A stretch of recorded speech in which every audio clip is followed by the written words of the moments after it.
A soldier's story. A story is told about a soldier who was finally coming home after having fought in Vietnam.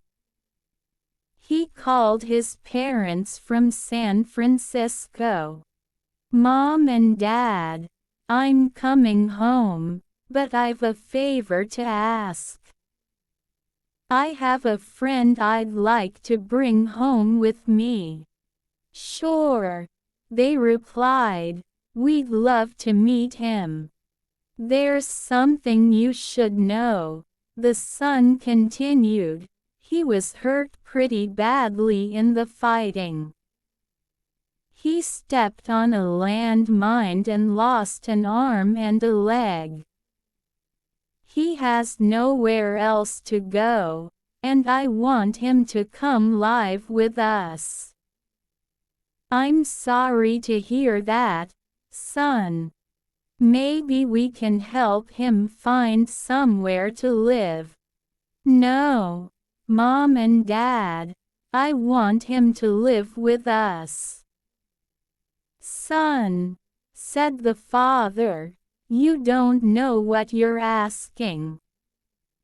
Someone with such a handicap would be a terrible burden on us.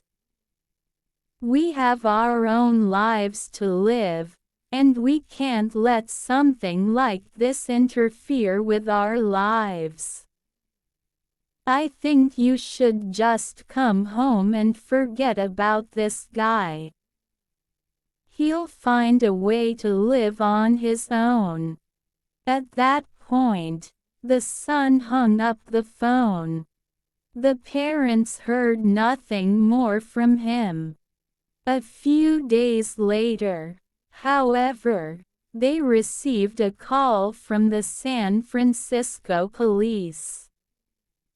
Their son had died after falling from a building, they were told. The police believed it was suicide.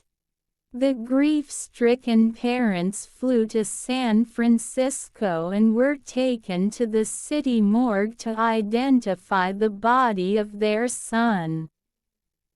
They recognized him, but to their horror they also discovered something they didn't know: their son had only one arm and one leg. Moral: the parents in this story are like many of us.